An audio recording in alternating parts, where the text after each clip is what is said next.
ದಿನಕ್ಕೊಬ್ಬ RCB ಆಟಗಾರನನ್ನು ಪರಿಚಯಿಸುವ ಈ ಸಾಲ ಕಪ್ 100% ನಮ್ದೇ ಗೆ ಸುಸ್ವಾಗತ.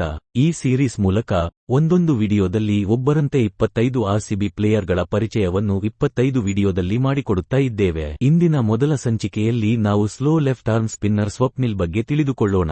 ಆರ್ಸಿಬಿಯವರನ್ನು 20 ಲಕ್ಷಕ್ಕೆ ಖರೀದಿಸಿತು. ಸ್ವಪ್ನಿಲ್ ತನ್ನ ಸ್ಲೋ ಲೆಫ್ಟ್ ಆರ್ಮ್ ಸ್ಪಿನ್ ಮತ್ತು ಬ್ಯಾಟಿಂಗ್ ಟೆಕ್ನಿಕ್ಗಳಿಗೆ ಹೆಸರುವಾಸಿಯಾದ ಪ್ರತಿಭಾವಂತ ಆಲ್ರೌಂಡರ್. ಸ್ವಪ್ನಿಲ್ ಸಿಂಗ್ ಬಗ್ಗೆ ಡೀಟೇಲ್ ಆಗಿ ತಿಳಿಯುವ ಮೊದಲು ದಯವಿಟ್ಟು ಕನ್ನಡ ಸಿನಿಮಾ, ಕ್ರಿಕೆಟ್ ಮತ್ತು ಆರ್ಸಿಬಿ ಅಪ್ಡೇಟ್ಗಳಿಗಾಗಿ ನಮ್ಮ ಚಿತ್ರೋದ್ಯಮ ಚಾನಲ್ ಸಬ್ಸ್ಕ್ರೈಬ್ ಮಾಡಿಕೊಳ್ಳಿ ಸ್ನೇಹಿತರೆ. ಸ್ವಪ್ನಿಲ್ ಸಿಂಗ್ ಜನವರಿ 22, 1991 ರಂದು ಜನಿಸಿದರು ಮತ್ತು ಈಗ ಬರೋಡಾ ಪರ ಕ್ರಿಕೆಟ್ ಆಡುತ್ತಿದ್ದಾರೆ. ಅವರು ಬಲಗೈ ಬ್ಯಾಟರ್ ಮತ್ತು ಎಡಗೈ ಸ್ಪಿನ್ ಬೌಲರ್. 14ನೇ ವಯಸ್ಸಿನಲ್ಲಿ ಅವರು 2006 ರಲ್ಲಿ ಬರೋಡಾ ಫಸ್ಟ್ ಕ್ಲಾಸ್ ಕ್ರಿಕೆಟ್ಗೆ ಪಾದಾರ್ಪಣೆ ಮಾಡಿದರು ಮತ್ತು 2008 ರಲ್ಲಿ ಅವರು ಮುಂಬೈ ಇಂಡಿಯನ್ಸ್ ತಂಡದ ಭಾಗವಾಗಿದ್ದರು.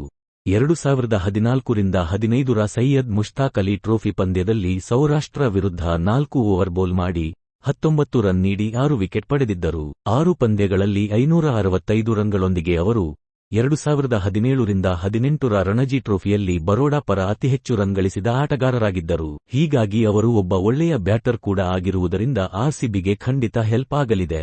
ಅವರನ್ನು ಜುಲೈ 2018 ರಲ್ಲಿ 2018 ರಿಂದ 19 ದುಲೀಪ್ ಟ್ರೋಫಿಗಾಗಿ ಇಂಡಿಯಾ ತಂಡಕ್ಕೆ ಸೆಲೆಕ್ಟ್ ಮಾಡಲಾಯಿತು. ಸ್ವಪ್ನಿಲ್ ಸಿಂಗ್ ಅವರ ಕ್ರಿಕೆಟ್ ಜರ್ನಿ ಏರಿಳಿತಗಳಿಂದ ಕೂಡಿದೆ.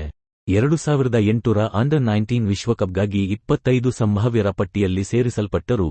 ಅಂತಿಮವಾಗಿ ಅವರನ್ನು ಮಲೇಷ್ಯಾ ತಂಡದಿಂದ ಕೈಬಿಡಲಾಯಿತು. ಆದರೆ 14 ವರ್ಷ ಮತ್ತು 355 ದಿನ ವಯಸ್ಸಿನಲ್ಲೇ ಅವರು ಬರೋಡಾಗೆ ಫಸ್ಟ್ ಕ್ಲಾಸ್ ಕ್ರಿಕೆಟ್ಗೆ ಪಾದಾರ್ಪಣೆ ಮಾಡಿದರು. ಅವರು ಮುಂದಿನ 10 ವರ್ಷಗಳಲ್ಲಿ ಕೇವಲ 76 ದೇಶೀಯ ಪಂದ್ಯಗಳನ್ನು ಆಡಿದರು. ಸೈಯದ್ ಮುಷ್ತಾಕ್ ಅಲಿ ಪಂದ್ಯಾವಳಿಯಲ್ಲಿ 19ಕ್ಕೆ 6 ಬೌಲಿಂಗ್ ಸರಾಸರಿಯೊಂದಿಗೆ 2ನೇ ಸ್ಥಾನ ಗಳಿಸಿದ ನಂತರ ಸ್ವಪ್ನಿಲ್ ಅವರನ್ನು 2016 ರ ಹರಾಜಿನಲ್ಲಿ 10 ಲಕ್ಷಕ್ಕೆ ಕಿಂಗ್ಸ್ 11 ಪಂಜಾಬ್ ಖರೀದಿಸಿತು. ಅವರು ಈ ಹಿಂದೆ ಮುಂಬೈ ಇಂಡಿಯನ್ಸ್ ತಂಡದ ಸದಸ್ಯರಾಗಿದ್ದರಾದರೂ ಸ್ವಪ್ನಿಲ್ಗೆ ಇನ್ನೂ ಐಪಿಎಲ್ ಪಂದ್ಯ ಆಡುವ ಅದೃಷ್ಟ ಕೂಡಿಬಂದಿಲ್ಲ. ಈ ಬಾರಿ ಆರ್ಸಿಬಿ ಮೂಲಕ ಕೂಡಿಬರುತ್ತಾ ನೋಡಬೇಕು. ಇನ್ನು ಮೈದಾನದ ಹೊರಗೆ ಸ್ವಪ್ನಿಲ್ ಕಠಿಣ ಪರಿಶ್ರಮ ಮತ್ತು ಡೆಡಿಕೇಶನ್ಗೆ ಹೆಸರುವಾಸಿಯಾಗಿದ್ದಾರೆ. ಒಟ್ಟಾರೆಯಾಗಿ ಸ್ವಪ್ನಿಲ್ ಸಿಂಗ್ ಪ್ರತಿಭಾವಂತ ಕ್ರಿಕೆಟಿಗನಾಗಿದ್ದು ಅವರ ಮುಂದೆ ಉಜ್ವಲ ಭವಿಷ್ಯವಿದೆ ಮತ್ತು ರಾಯಲ್ ಚಾಲೆಂಜರ್ಸ್ ಬೆಂಗಳೂರಿಗೆ ಅವರ ಕೊಡುಗೆಗಳು ಖಂಡಿತ ಸಿಗುತ್ತೆ ಅನ್ನೋದೇ ನಮ್ಮ ನಂಬಿಕೆ. ಸ್ನೇಹಿತರೆ, ಇದಾಗಿತ್ತು ಸ್ವಪ್ನಿಲ್ ಸಿಂಗ್ ಬಯೋಡೇಟಾ. ಈ ಸಲ ಕಪ್ 100% ನಮ್ದೇ. ಈ ವಿಡಿಯೋವನ್ನು ವೀಕ್ಷಿಸಿದ್ದಕ್ಕಾಗಿ ಧನ್ಯವಾದಗಳು.